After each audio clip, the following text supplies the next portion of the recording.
Yes, ma'am, sir, kain po tayo. Gagawa tayo ngayon ng creamy beef. Ano ba title nito? Let's go.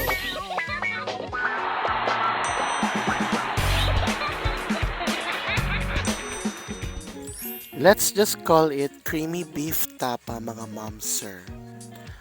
Dahil beef tapa naman talaga yan na nilagyan natin ng creamy mushroom na gravy.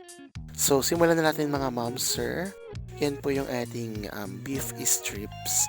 Titimplahan lang natin yan ng liquid seasoning mga ma'am, sir. Hindi na tayo naglagay ng mga kalakalamansi, pero pwede nyo pong lagyan. Definitely, pwede nyo i-adjust yan according to your taste. Pwedeng kalamansi or suka. Pero minsan kasi pag may acid, medyo, iba na yung lasa niya with the cream. So ito, I'm going for the basic na liquid seasoning flavor. Pwede naman po mga ma'am sir, yung parang soy sauce lang siya. So okay lang din yun. Tapos lalagyan natin ng garlic powder. Pwede ring fresh garlic mga ma'am sir na minced. Ayan mga ma'am sir, lalamas-lamasin lang natin yan.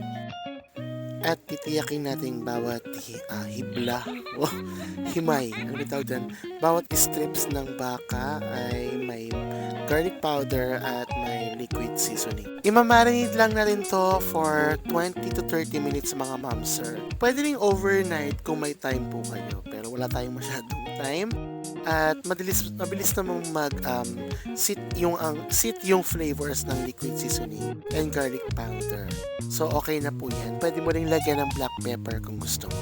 Tapos mga ma'am sir, gagawa na po tayo ng ating gravy sauce. But before that, magmi-mince muna tayo ng ating bawang para sa toppings natin. At makakadagdag din yan ng flavor.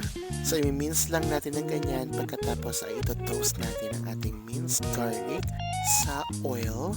Mababang init lang at halo-halo yan ng malala. Konting oil lang din, or pwede rin damihan kasi yung oil na excess pwede mong gamitin sa iba pang mga flavors or pang luto na pwede mong gawin. So, babantayan mo yan mga ma'am sir sa mahinang apoy kasi minsan naglalamp yan at mabilis masunog. Pagka 80% toasted na siya, pwede mo nang patayin at pwede mo nang hanguin. Dahil may residual heat pa yan na patuloy na magluluto dun sa bawang. So, hindi mo siya kailangang makitang brown na brown, no? Kasi magba-brown pa yon in like habang nahanginan po siya mga ma'am sir. So, hanguin natin siya dahil ito-toppings natin dyan. Tapos, on the same pan mga ma'am sir, nagdagdag tayo ng konting mantika, tapos dyan na natin ipiprito ang ating baka. So, yung pagpiprito niyan, parang mabilisan lang din kasi mabilis lang din naman maluto yung baka at maninipis naman po yung kanyang hiwa, mga ma'am sir. And then pagluto na po yan, pwede mo na pong hanguin.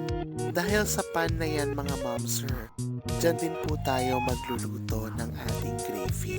So walang tapon yung mantika, walang tapon yung juices na yan. Dahil lahat yan ay makakadagdag sa flavor ng ating recipe.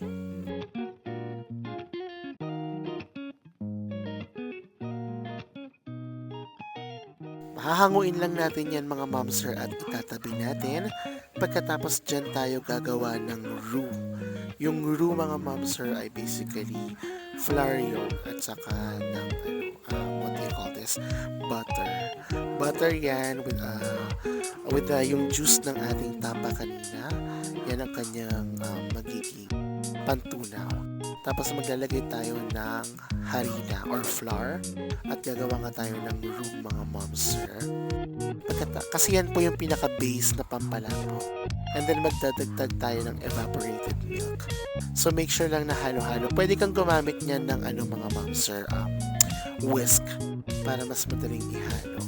Pero basically, parang maglalapot din yan mamaya kapag na-incorporate mo na yung roux at saka yung milk. And then nagdagdag po tayo mga ma'am sir ng mushroom dahil masarap yung mushroom dyan sa ganyang sauce. So hindi na tayo magdadagdag ng soy sauce dyan mga ma'am sir kasi nga yung pinagbabaran ng ating tapa, yun na yung pinaka-flavor. Nagdagdag din po pala tayo mga ma'am sir ng black pepper at ng water pang adjust lang at pang patunaw, pang loosen ng roux na ginawa natin kanina.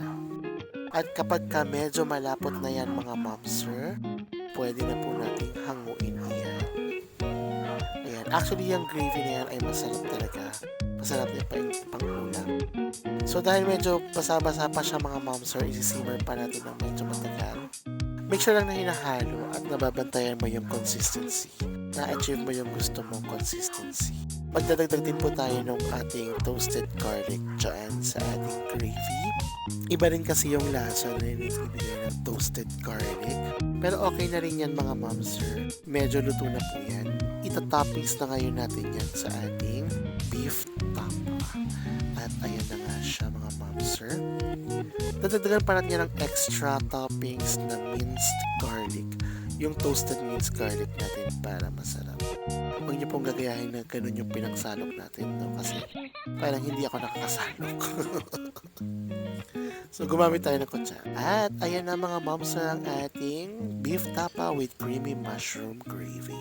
Kung nagustuhan nyo nga po mga moms ang recipe na to, please don't forget to like and subscribe to this YouTube channel. Yun lang mga moms, maraming salamat. Enjoy!